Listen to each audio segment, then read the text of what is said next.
ಜೀವನದಲ್ಲಿ ನಾವು ತುಂಬಾ ಓದಿದಾಗ ಒಂದಲ್ಲ ಒಂದು ಪಾಯಿಂಟ್ ಅಲ್ಲಿ ಒಂದಷ್ಟು ಜನಗಳಿಗೆ ಅನ್ಸರುತ್ತೆ ಯಾಕೆ ಓದ್ಬೇಕು. ಎಷ್ಟೇ ಚೆನ್ನಾಗಿ ಓದಿದ್ರು, ಎಷ್ಟೇ ಮಾರ್ಕ್ಸ್ ತಗೊಂಡ್ರು ನಮಗ್ ಬೇಕಾಗಿರೋಂತ ಕೆಲಸ ಸಿಗಲ್ಲ. ನಮಗ್ ಬೇಕಾಗಿರೋ ಕೆಲಸ ಸಿಕ್ಕಿದ್ರು ಅದ್ರಲ್ಲಿ ನಮಗ್ ಬೇಕಾಗಿರೋ ಅಂತ ಸಂಬಳ ಸಿಗಲ್ಲ.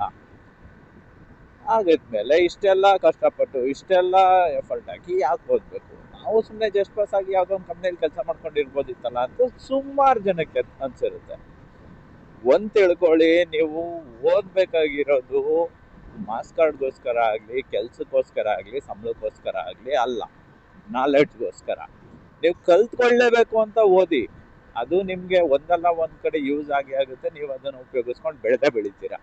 ನೀವು ಸುಮ್ಮನೆ ಮಾರ್ಕ್ಸ್ ಬೇಕು ಅಂತ ಏನೋ ಮಾಡಿ ಓದಿ ಮಾರ್ಕ್ಸ್ ತಗೊಂಡು ನೀವು ವಿಷಯನೇ ಕಲ್ತಿಲ್ಲ ಬೇಕಾಗಿರೋದನ್ನ ಅಂದಾಗ ನೀವು ಓದಿದ್ದೆಲ್ಲ ವೇಸ್ಟ್ ಆಗುತ್ತೆ. ಸೊ ಓದ್ಬೇಕು, ಆದ್ರೆ ಸರ್ಟಿಫಿಕೇಟ್ಗೋಸ್ಕರ ಆಗ್ಲಿ, ಮಾರ್ಕ್ಸ್ಗೋಸ್ಕರ ಆಗ್ಲಿ ಅಲ್ಲ. ನೀವು ಓದ್ಬೇಕಾಗಿರೋದು ನಾಲೆಡ್ಜ್ಗೋಸ್ಕರ ಅಷ್ಟೇ.